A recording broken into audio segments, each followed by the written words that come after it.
আসসালামু আলাইকুম, সবাইকে স্বাগতম বিডি বাংলা 24 ইউটিউব চ্যানেলে। আপনারা যারা ব্যাংকের গ্রাহক রয়েছেন, স্পেশালি বাংলাদেশের সবচেয়ে বড় রাষ্ট্রীয় বা রাষ্ট্রায়ত্ত মালিকানাধীন সরকারি ব্যাংক, সেটা হচ্ছে সোনালী ব্যাংক। সোনালী ব্যাংকের যারা গ্রাহক রয়েছেন তাদের অনেকেই আমাদের ব্যাংকের সার্ভিস নিয়ে থাকে। তারা ম্যানুয়াল সার্ভিস নেন, তারা স্মার্ট ওয়েতেও সার্ভিস নিয়ে থাকেন। এই ম্যানুয়াল হোক আর বা স্মার্ট ওয়েতে হোক, অর্থাৎ বিভিন্ন অ্যাপসের ভিত্তিক সার্ভিস হোক, এক্ষেত্রে আপনার বিভিন্ন সমস্যার সম্মুখীন অনেক সময় হতে দেখা যায়। আমাদের সোনালী ব্যাংকের নামে বিভিন্ন অ্যাপ ভিত্তিক গ্রুপ রয়েছে, ফেসবুক গ্রুপ, যেমন হচ্ছে সোনালী ই ওয়ালেট গ্রুপ রয়েছে একাধিক, এবং রয়েছে সোনালী ই ওয়ালেট গ্রুপ, সোনালী ব্যাংক নামে গ্রুপ। এগুলোর ম্যাক্সিমাম গ্রুপ হচ্ছে আমাদের আনঅফিসিয়াল গ্রুপ। এই গ্রুপগুলো সাধারণত পরিচালিত হয় বিভিন্ন কাস্টমারদের সমস্যা এবং সমাধানগুলো সহজে প্রদান করার জন্য। তো এই বিষয়ে আমার একটু উদ্যোগ রয়েছে। আমি চেষ্টা করব আপনাদের বিভিন্ন সমস্যার এবং সমাধানের ইনস্ট্যান্ট উত্তর দেওয়ার জন্য। আমরা গ্রুপগুলোতে যেটা হয় সেটা হচ্ছে, আপনার কোনো একটা সমস্যায় পড়লে আপনি যদি গ্রুপে পোস্ট করেন, তাহলে সেটা অ্যাপ্রুভ হওয়ার পরে আপনাকে ওয়েট করতে হয় আপনার এই সমাধানটা কি হতে পারে। কিন্তু আমি ইউটিউব চ্যানেলে আপনাকে নিয়মিত দেখানোর চেষ্টা করব আপনার কি কি সমস্যার কি কি সমাধান, অর্থাৎ কোন সমস্যার কি সমাধান হবে সেটা আপনি ইনস্ট্যান্ট জানতে পারবেন। আপনি চাইলে আপনার ভিডিওটি দেখার মাধ্যমে আপনার সমস্যার কাঙ্ক্ষিত সম্ভাব্য সমাধানটি আপনি পেয়ে যাবেন এবং আপনার টেনশন মুক্ত হবেন। কাস্টমারদের হরেক কোনো প্রশ্ন থাকে, কিন্তু আমি চেষ্টা করব আপনাদের বিভিন্ন গ্রুপ থেকে যেগুলি প্রশ্ন সাধারণত আমাদের সমর্থ গ্রাহক এবং যারা ফেসবুক ইউজার রয়েছেন তারা পোস্ট করে থাকেন, তাদের সমস্যাগুলোই আমি এখানে উত্তর দেওয়ার চেষ্টা করব। এখানে সুবিধাটা হলো, একজনের সমস্যা 10 জনের উপকার। এমন হতে পারে এই সমস্যাটি অন্য কেউ পড়তে পারে। আমি চেষ্টা করব যতগুলি সম্ভব প্রশ্নের সম্ভাব্য উত্তর দেওয়ার। আর যে সমস্ত প্রশ্নের উত্তর আমার কাছে নেই, সেটা আমি চেষ্টা করব উত্তরটা জেনে তারপরে একটি ভিডিও তৈরি করার। আসুন আমরা দেখি আজকে আমরা কি কি প্রশ্নের উত্তর দিতে চলেছি। এনপিএসবি করতে গিয়ে তারা বিভিন্ন সমস্যার সম্মুখীন হয়। তা দেখা যায় এনপিএসবিটি কোনো সফল হয় নাই। সফল না হলে কি করণীয়, কেন সফল হলো না, কেন এনপিএসবিটা ওই টাইমে সফল হলো না, ইত্যাদি প্রশ্নের উদ্যোগ হয়। এবং ফেসবুকে যে পোস্টগুলো দেয় সেখানে অবশ্যই টেনশনে একটা ছাপ থাকে যে আমার টাকাটা লস হয়ে গেল কিনা। আসুন দেখি কেন এনপিএসবিটা এমন হচ্ছে। এনপিএসবি একটা আমি পোস্ট পেয়েছি, সেটা হচ্ছে ট্রানজেকশন এনপিএসবি ফেল। এখানে লেখা আছে যে apologies for the inconvenience. If the transaction indeed failed, you will be automatically refunded after 3 working days. No further action is required on your part. এবং সেম আরেকটি প্রশ্ন রয়েছে, সেটা হচ্ছে এখানে একজন পোস্ট করেছেন সোনালী ওয়ালেট গ্রুপে, সেটা হচ্ছে আজকে এনপিএসবি করলাম আর এটা দেখাচ্ছে সব কিছু ঠিক ছিল, এরকম হওয়ার কারণ কি, অ্যাকাউন্ট থেকে টাকা কেটে নিচ্ছে। এনপিএসবি মানে হচ্ছে ন্যাশনাল পেমেন্ট সুইচ বাংলাদেশ। এই নেটওয়ার্কের মাধ্যমে একটি ব্যাংক অন্য ব্যাংকের মাধ্যমে ইনস্ট্যান্ট লেনদেন হয়ে থাকে। অর্থাৎ এটা বিএফটিএনের মতো নয় যে 1 কর্মদিবস পরে সেটা ট্রানজেকশন হবে, এটা ইনস্ট্যান্ট হয়। এখানে নেটওয়ার্কটা এনপিএসবির মাধ্যমে হয়ে থাকে। এখন মনে রাখবেন, যদি কোনো কারণে এনপিএসবিটা আপনার নেটওয়ার্কে বন্ধ থাকে, তখন কিন্তু সারা বাংলাদেশের সকল কাস্টমারকে এনপিএসবি যে বন্ধ রয়েছে বা অমুক সময় বন্ধ থাকবে, এত ঘন্টা বন্ধ থাকবে, সেটা কিন্তু এসএমএস-এ জানিয়ে দেওয়া হয়। তারপর অনেক সময় দেখা যায় আমাদের সমর্থ গ্রাহকগণ এই এসএমএসগুলো হয়তো দেখতে পারেন না, কিন্তু বন্ধের সময়, স্পেশালি বন্ধের সময় তারা এনপিএসবি করে থাকে। এর মানে এই নয় যে যখন বন্ধ থাকে তখন শুধু ফেলড হয়, সেটা তা নয়। বিষয়টা হচ্ছে, যখন আপনার এই নেটওয়ার্কটা দুর্বল থাকে বা কোনো একটা সমস্যা হয়, তখন রানিং টাইমে, অর্থাৎ যখন এনপিএসবি নেটওয়ার্কটা সচল রয়েছে, তখনই সমস্যা হতে পারে। এক্ষেত্রে কাস্টমারদের করণীয় হচ্ছে, আপনি অধৈর্য হবেন না। আপনার 3 কর্মদিবসের ভিতরে আপনার টাকাটা ফেরত আসবে এবং আপনাকে কোনো কমপ্লেন দিতে হবে না। এনপিএসবির সুবিধাটা হচ্ছে আপনার এখানে কমপ্লেন দেওয়ার কোনো প্রয়োজন নেই। অনেকে, আমি এই পোস্টটাও দেখেছি, সেটা হচ্ছে তারা বলে যে আমার তো 3 দিন হয়ে গেল, এখনও তো টাকা জমা হয় নাই। যেমন গত ঈদের একটি ঘটনা, যেখানে 5-6 দিন বন্ধ ছিল, ঈদের 1 দিন বা 2 দিন আগে এনপিএসবি করেছে এবং তিনি পোস্ট করছে যে আমার তো 3 দিন বা 4 দিন হয়ে গেল, এখন টাকা ফেরত আসেনি। তার কিন্তু একটু বুঝতে ভুল হয়েছে, সেটা হচ্ছে এনপিএসবিটা কিন্তু ফেরত আসবে 3 কর্মদিবসের ভিতর। যদি কোনো কারণে চলে না আসে, দেন আপনাকে কমপ্লেন করতে পারেন। আমাদের কল সেন্টার রয়েছে 16639। আশা করি এনপিএসবি নিয়ে আর কোনো সমস্যা হবে না, বা সমস্যা করলেও আপনি অধৈর্য হবেন না বা টেনশন মুক্ত থাকবেন। আসুন পরবর্তী প্রশ্ন দিকে যাই। পরবর্তী প্রশ্নটি হচ্ছে, আমাকে অনেকেই প্রশ্ন করে, সেটা হচ্ছে আমাদের অ্যাপসের মাধ্যমে লোনের টাকা জমা দেওয়া যাবে কিনা। স্পেশালি যাদের পার্সোনাল লোন থাকে তারা লোনটাকে অ্যাপসের মাধ্যমে দিতে পারবেন কিনা। হ্যাঁ, আমাদের লেটেস্ট আপডেট যে ভার্সনটি রয়েছে সোনালী ই ওয়ালেটের, সেটার মাধ্যমে আপনি সহজে আপনার লোনের কিস্তি, আপনার পার্সোনাল অ্যাকাউন্ট হোক, পার্সোনাল লোন হোক বা অন্য কোনো লোন হোক, সেখানে আপনি জমা দিতে পারবেন। এটা নিয়ে বিস্তারিত ভিডিও এখন বানানো হয় নাই, যারা জানে না তাদের জন্য আমি খুব দ্রুতই নতুন একটি ভিডিও বিস্তারিত জানিয়ে দিব কীভাবে আপনার এই লোনের কিস্তিটা আপনি জমা দিতে পারবেন। আসুন নেক্সট প্রশ্নের দিকে যাই। মোহাম্মদ ইলিয়াস হোসেন নামে সোনালী ওয়ালেট গ্রুপ একটি পোস্ট করেছেন, আমি দেশের বাইরে থাকি এবং যে সিম দিয়ে অ্যাপস খুলেছি সেই সিমও আমার কাছে, এখন ওটিপি কীভাবে বের করব, পরামর্শ চাই। এখানে সমাধান কি? এক সমাধানটা হলো, আপনার যদি আপনার যে মোবাইল দিয়ে আপনি অ্যাপসটি খুলেছেন সেই মোবাইলটি যদি বাংলাদেশে থাকে, তাহলে আপনি বাংলাদেশ থেকে ফোন করার মাধ্যমে সে ওটিপি নিয়ে আপনি লেনদেন করা যেতে পারে। এটা একটা ওয়ে। কিন্তু উনি যে প্রশ্নটা করেছে যে উনি সিম সহ বিদেশে নিয়ে গেছেন কিন্তু তার কাছে ওটিপি যাচ্ছে না, কিন্তু মনে রাখবেন আপনার কিন্তু বাংলাদেশের সিম কিন্তু অন্য দেশে চলবে না। যদি বাংলাদেশের সিম এখানে রেজিস্টার করে থাকেন ই ওয়ালেট এবং বিদেশে গিয়ে আপনি ওই সিম দিয়ে ওটিপি আশা করেন, সেটা কিন্তু হবে না, কারণ সেখানে রোমিং করা থাকে না, ইন্টারন্যাশনাল রোমিং না থাকার কারণে আপনার কিন্তু ওটিপিটা যাবে না। আপনাকে যেটা করতে হবে, আপনার একটা বিকল্প ওয়ে বাছাই করতে হবে। যদি বিদেশ থেকে আপনি আপনার অ্যাপসে ই ওয়ালেট ইউজ করতে চান, তাহলে আপনাকে ওই শাখায় যোগাযোগের মাধ্যমে আপনার পাসপোর্টের কপি পাঠিয়ে দিবেন এবং আপনার বিদেশে যে মোবাইল নাম্বারটি ইউজ করছেন সেই মোবাইল নাম্বারটি আপনি ওই শাখায় আপনার সফটওয়্যারে বা সিবিএস সফটওয়্যারে দেওয়ার চেষ্টা করবেন। যদি আপনার মোবাইল নাম্বার এবং পাসপোর্টটা দেওয়া হয়, তাহলে আপনি বিদেশে ওই নতুন মোবাইল নাম্বার রেজিস্টারের মাধ্যমে আপনি সহজেই আপনার ই ওয়ালেট বিদেশে বসে চালাতে পারবেন এবং সেখানে অবশ্যই ওটিপি যাবে।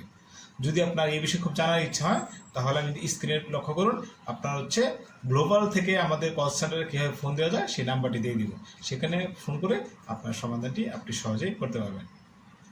সোনালী ওয়ালেট গ্রুপে আরেকজন প্রশ্ন করেছেন, মোহাম্মদ মামুন আহমেদ নামে একজন, তিনি বলছেন সোনালী ব্যাংকে ঢাকার মধ্যে কিছু কিছু শাখায় ইসলামিক অ্যাকাউন্ট করা যায়, আর আমরা চাই এই সুবিধাটি প্রতিটা শাখায় করা হোক, তাহলে আমরা নির্ভরযোগ্য সুদমুক্ত ব্যাংকিং সুবিধা পাব এবং ইসলামী অ্যাকাউন্টগুলোতে প্রতিটি শাখা থেকে লেনদেন করার সুযোগ সুবিধা দেওয়া হোক।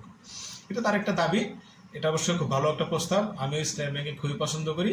ইসলাম ব্যাংকিং উইন্ডোতে আমি যাওয়ার চেষ্টা করেছিলাম, কিন্তু কোনো কারণে হয় নাই।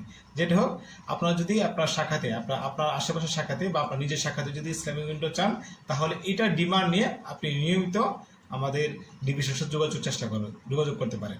স্পেশালি আপনি যদি যান, তাহলে কল সেন্টারে ফোন দেন, ফোন দিয়ে বলেন আমাদের এখানে অবশ্যই ইসলামিক ব্যাংক চালু করা হোক। যদি আপনার শাখায় ইসলামিক উইন্ডো না থাকে, আপনার বারবার বা আপনাদের অসংখ্য গ্রাহক যদি থাকেন, তারা যদি নিয়মিত ওখানে ফোন দেন বা যোগাযোগ করেন, তাহলে আশা করি ডিভিশন তারা উদ্যোগ নেবেন আপনার ওই শাখাতে ইসলামিক উইন্ডো স্থাপন করা। মনে রাখবেন, ইসলামিক উইন্ডো একটা আলাদা সেকশন, যেখানে সকল ফাংশনই হয়। সেখানে চাইলে কিন্তু অনেকগুলি এমপ্লয়ি দেওয়া যায় না, একজন এমপ্লয়িকেই, বিশেষত একজন এমপ্লয়িকেই অনেকগুলি কাজ করতে হয়। তাই ডিভিশন চাইলেই সহজে একটি শাখাতে ইসলামিক উইন্ডো পরিচালনা করতে পারে না। তারপরেও আপনারা যদি ডিমান্ড ক্রিয়েট করেন, আপনারা যদি আগ্রহ দেখান যে সেখানে ইসলামিক উইন্ডো থাকা উচিত, তাহলে অবশ্যই ডিভিশন এই বিষয়ে আশা করি পজিটিভ চিন্তা ভাবনা করবে। পরবর্তী প্রশ্ন সোনালী ওয়ালেট গ্রুপে রয়েছে তাসফিহা নাসিফা নামে একজন প্রশ্ন করেছে, তিনি বাংলাদেশে লিখেছেন, সোনালী ব্যাংকে অনেক বছর যে আমার ফুফার একটা সেভিংস অ্যাকাউন্ট খোলা হয়েছিল, অ্যাকাউন্টে 1 লাখ টাকা রেখেছিল, এখন কি অ্যাকাউন্টটা পাওয়া যাবে নাকি বন্ধ করে দিছে? বন্ধ করলে টাকাগুলো কি পাওয়া যাবে? হ্যাঁ, উনি একটা প্রশ্ন করেছেন, তার একজন আঙ্কেল, তার একটা অ্যাকাউন্ট অনেক দিন আগে ছিল এবং সেখানে বেশ কিছু টাকাও ছিল এবং সেই অ্যাকাউন্টটি তারা এখন হারিয়ে ফেলেছেন। তাহলে আপনার টাকাটা পাওয়া যাবে কিনা, কিংবা তার অ্যাকাউন্টে পাওয়া যাবে কিনা, তার অ্যাকাউন্টটি বন্ধ হয়েছে কিনা। এখানে মনে রাখবেন, দীর্ঘদিন লেনদেন না করার কারণে কিন্তু অবশ্যই অ্যাকাউন্টটি বন্ধ হয়ে থাকে। এটাকে টোটালি ক্লোজ না, এটা হচ্ছে বলে ইনঅপারেটিভ বা ডরমেন্ট। এক্ষেত্রে অ্যাকাউন্টটা আপাতত স্থগিত থাকে, এই অ্যাকাউন্টটা চালু করার অবশ্যই বুদ্ধি রয়েছে। আপনাকে যেটা করতে হবে, শাখায় যাবেন, যে অ্যাকাউন্টের মালিক তাকে অবশ্যই নিয়ে যেতে হবে, তিনি যাবেন, একটা আবেদন দিবেন। যদি ব্যাংক চায়, তাহলে আপনার এই অ্যাকাউন্টটিতে আপনার তথ্য সংগ্রহের জন্য গ্রাহকের এনআইডি কপি চাইতে পারে, আপনার চাইতে পারে হচ্ছে নমিনির ছবি, নমিনি আইডি কার্ড। অনেক সময় পুরাতন অ্যাকাউন্টগুলোতে আপনার নমিনি থাকে না বা নামটাও কিছুটা ভুল থাকে। এই ক্ষেত্রে করণীয় হচ্ছে আপনার নিজের ছবি, আপনার এনআইডি কার্ড, আপনার নমিনির ছবি, নমিনি আইডি কার্ড নিয়ে শাখায় যোগাযোগ করুন। আর অল্প কিছু টাকা আপনাকে ব্যাংকে জমা দিতে হতে পারে, জাস্ট অ্যাকাউন্টটা রানিং করার জন্য। এটা কোনো মোটেও খরচ না এবং অ্যাকাউন্টে অবশ্যই পাওয়া যাবে। আপনার যদি মনে করেন যে অ্যাকাউন্টটি আপনার কোনোভাবে পাওয়া হচ্ছে না, বা আপনারা খুঁজে পাচ্ছেন না, তাহলে শাখা যোগাযোগ করুন। তারা এনআইডি, তারা মোবাইল নাম্বার, তার নাম যে কোনো ওয়েতে হোক তার অ্যাকাউন্টটি খুঁজে দেওয়ার চেষ্টা করবে। আশা করি আপনি এই সমাধানটি আপনি সহজে পাবেন। একজন প্রশ্ন করেছেন সোনালী ব্যাংক ই ওয়ালেট নামে একটা গ্রুপে, সেখানে জান্নাতুল ফেরদৌস ঈশা নামে একজন প্রশ্ন করেছেন, আমার বাবা একজন অবসরপ্রাপ্ত সরকারি চাকরিজীবী, সোনালী ব্যাংক থেকে বেতন নেন। সোনালী ব্যাংক শাখা বাড়ি থেকে অনেক দূরে হয়, ফোনে সোনালী ব্যাংকের অ্যাপস খুলে বিকাশের মাধ্যমে টাকা পাঠাতে চায়, কিভাবে খুলতে পারে, কি কি লাগে, এবং ব্যাংকে না গিয়ে অ্যাপস অ্যাক্টিভ করার কোনো পদ্ধতি আছে কিনা? কেউ এ বিষয়ে অভিজ্ঞ থাকলে আমাকে সাহায্য করার অনুরোধ রইল। এখানে বুঝতে পারছি যেহেতু সোনালী ব্যাংক থেকে তার বাড়ি অনেক দূরে এবং তিনি অ্যাপসের মাধ্যমে বিকাশের মাধ্যমে লেনদেন করতে চায় এবং ব্যাংকে না গিয়েও সেটা তিনি অ্যাক্টিভ করতে চাচ্ছেন। আসলে বিষয়টা হলো, যদি আপনার ডাটাবেস ঠিক থাকে তাহলে ব্যাংক আপনার সাথে যোগাযোগ না করে আপনাকে সেটা অ্যাপ্রুভ করে দিতে পারে। শাখা টু শাখা ভ্যারি করে। শাখা যদি মনে করে না এটা হচ্ছে ঝুঁকিপূর্ণ হতে পারে, হয়তো বা তিনি খুলে নেয় বয়স্ক মানুষ, সেখানে একটা বিষয়। আর শাখা নর্মালি যেটা করে বা আমাদের শাখাতে যেটা হয়, আপনার বিকাশ এবং হচ্ছে আপনার অ্যাকাউন্টে যদি ডাটা সেম থাকে, এনআইডি বা এসআইডি মোবাইল নাম্বার সেম থাকে, তাহলে আমরা রিকোয়েস্ট জমা হলে সেটা অ্যাপ্রুভ করে দিই। নর্মালি এটাই করা হয় যদি আমাদের কোনো প্রকার সন্দেহ না হয়।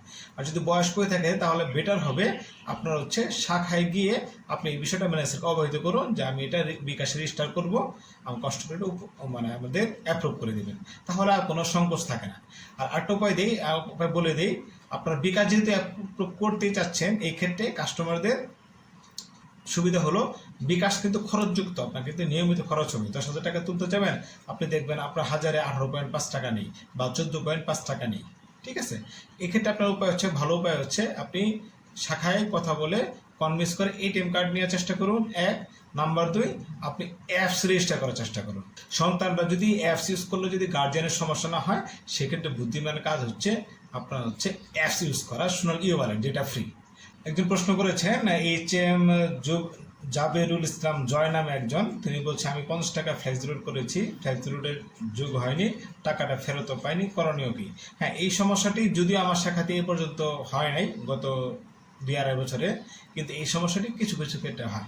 এক্ষেত্রে আপনার আমাদের কল সেন্টারে কমপ্লেন দিতে পারেন 16639, অথবা যদি শাখায় যোগাযোগ করেন সেখানেও তারা হচ্ছে একটি কমপ্লেন এন্ট্রি করে সেটা ইডেক্স নামে একটা সফটওয়্যারে এন্ট্রি দিবে। আশা করি দ্রুত আপনার টাকাটা ফেরত আসবে, এটা টাকা লস হওয়ার কোনো চান্স নেই। সোনালী ওয়ালেট গ্রুপে আপনি প্রশ্ন করেছেন, আচ্ছা কেউ যদি ওয়ালেটের মোবাইল নাম্বার চেঞ্জ করতে চায় সেক্ষেত্রে সিবিএস আপডেটের পর করণীয় কি? এটা তাপস মজুমদার নামে একজন প্রশ্ন করেছে, বোঝা যাচ্ছে এটা হচ্ছে একজন স্টাফ হতে পারেন, তার প্রশ্নের ভাষা থেকে তাই মনে হচ্ছে যে আচ্ছা কেউ যদি ওয়ালেটের মোবাইল নাম্বার চেঞ্জ করতে চায় সেক্ষেত্রে সিবিএস আপডেটের পর করণীয় কি? সিবিএস আপডেটের পর করণীয় হচ্ছে, এখন সিবিএসটা যেহেতু কাস্টমার নর্মালি জানে না সিবিএসটা কি জিনিস, স্টাফের সাধারণত জানে সিবিএসটা কি জিনিস। সিবিএস হচ্ছে আমাদের অ্যাকাউন্টে পরিচালিত হয়, সেটা একটা সফটওয়্যার, এই মাদার সফটওয়্যারের মাধ্যমে সকল কিছুর তথ্য থাকে। এখন যদি মোবাইল নাম্বার চেঞ্জ করার প্রয়োজন হয় তাহলে জাস্ট মোবাইল নাম্বার যদি চেঞ্জ করেন কাস্টমার, সেক্ষেত্রে আপনার কাস্টমার কাজ হচ্ছে পরবর্তীতে শুধু নতুন যে নাম্বারটি দিয়েছেন সেটা দিয়ে ই ওয়ালেটে রেজিস্টার করা, আর কোনো কাজ নেই। তবে তার একটা কথা হচ্ছে, মোবাইল নাম্বার চেঞ্জ করার আগে অবশ্যই আগের যে মোবাইল নাম্বারটি দিয়ে ই ওয়ালেট খোলা রয়েছে সেই ই ওয়ালেটটা কিন্তু অবশ্যই ক্লোজ করতে হবে। যদি যারা স্টাফ তাদেরকে জন্য বলছি, ই ওয়ালেটটা কিন্তু অবশ্যই আগে ক্লোজ করে নেবেন। ওই নাম্বার যতদিন ক্লোজ না হবে আপনি কিন্তু নতুন কোনো নাম্বার চেঞ্জ করলেও সেই নাম্বারে কিন্তু ওই অ্যাকাউন্টে আর রেজিস্টার করা যাবে না, এটা মনে রাখতে হবে। আশা করি যারা গ্রাহক এবং যারা স্টাফ এই বিষয়টা আপনারা সহজে বুঝতে পেরেছেন। নেক্সট কোয়েশ্চনে যাব। সোনালী ওয়ালেটে ফরহাদ হোসেন নামে একজন প্রশ্ন করেছেন, আসসালামু আলাইকুম। ওয়ালাইকুম আসসালাম। আজকে সোনালী ব্যাংকে এনপিএসবি করলাম কিন্তু টাকা ঢুকলো না, চিন্তায় আছি কিভাবে সমাধান পাবো। এই দেখেন আমি যেটা বলি সেটা হচ্ছে, টাকা যখন পকেট থেকে চলে যায় তখন কিন্তু গ্রাহকদের মনে অনেক দুশ্চিন্তা তৈরি হয় বা টেনশন কাজ করে। এই যে এনপিএসবি করতে গেছে এনপিএসবিটা হয়নি। বেশিরভাগ ক্ষেত্রে আমরা যেটা খেয়াল করি আমাদের মোবাইলেও আসে, বন্ধের সময় স্পেশালি শুক্র শনিবার এই সময় দেখা যায় এনপিএসবিটা অনেক সময় বন্ধ থাকে, আবার অনেক সময় দেখা যায় এই টাইমের নেটওয়ার্কটা বন্ধ থাকে। এই টাইমের নেটওয়ার্ক যে বন্ধ থাকবে, এনপিএসবি যে বন্ধ থাকবে সেটা কিন্তু অবশ্যই এসএমএস দিয়ে প্রত্যেকটা গ্রাহককে জানানো হয়। কিন্তু তারপরেও অনেক সময় দেখা যায় গ্রাহকগণ, সম্মানিত গ্রাহকগণ তারা হয়তো বা এসএমএসটা খেয়াল করে নেয়, কিন্তু ওই বন্ধের সময় এনপিএসবি করতে যায়, তখন কিন্তু এই সমস্যাটা হয়। এক্ষেত্রে সমাধানটা আগেই যেটা বললাম, শুরুর দিকে বলেছি, আপনার এনপিএসবি করলে কোনো কারণে যদি টাকাটা না যায়, সেটা বন্ধের সময় হোক বা যে সময় হোক, আপনার নেক্সট পরবর্তী 3 কর্মদিবসের ভিতরে কিন্তু আপনার টাকাটা চলে আসবে। যদি না আসে সেক্ষেত্রে আপনি অবশ্যই আমাদের কল সেন্টারে ফোন দিলে বা কমপ্লেন দিলে তার একটা ব্যবস্থা নেবেন। শুধু মনে রাখবেন, আপনার টাকা কিন্তু কখনোই লস যাবে না। তো মোটামুটি আজকে এই কয়টা প্রশ্নের উত্তর দেওয়ার চেষ্টা করলাম। সামনে আরও বেশ কিছু প্রশ্ন উত্তর দিব। আর সবগুলো প্রশ্নই কালেকশন করা হবে ম্যাক্সিমাম ক্ষেত্রে, সেটা হচ্ছে আপনাদের বিভিন্ন ফেসবুক গ্রুপ থেকে, সোনালী ওয়ালেট, সোনালী ব্যাংক ই ওয়ালেট, সোনালী ই সেবা, এই সমস্ত গ্রুপ থেকে প্রশ্নগুলো কালেকশন করে আমি উত্তর দেওয়ার চেষ্টা করবো, যাতে আপনাদের এই বিষয়গুলো জানা থাকলে আপনার পোস্ট করে অ্যাপ্রুভের ওয়েট করতে হবে না বা কারো কমেন্টের ওয়েট করতে হবে না। আপনি সহজেই আপনি নিজেই সমাধানটা খুঁজে পাবেন। আর মনে রাখবেন, ব্যাংকিং সার্ভিস নিয়মিত সহজ সরল হচ্ছে। আপনি অ্যাপস ভিত্তিক লেনদেন করুন এবং চেষ্টা করুন সেবাগুলো যত দ্রুত সম্ভব সেটা নেওয়া যায় ন্যূনতম সময়। পরবর্তী ভিডিও দেখার জন্য আমন্ত্রণ রইল। আমরা চেষ্টা করব আগামীতে আরও 8-10টি প্রশ্নের উত্তর দিতে। একবার যদি শিখে ফেলেন আমাদের এই সেবাগুলো বা সমস্যার সমাধানগুলো, তাহলে কিন্তু আপনার ম্যাক্সিমাম ক্ষেত্রে আপনার ব্যাংকে যেতে হবে না, আপনি ঘরে বসে আপনার সমাধানগুলো পেয়ে যাবেন। আসসালামু আলাইকুম।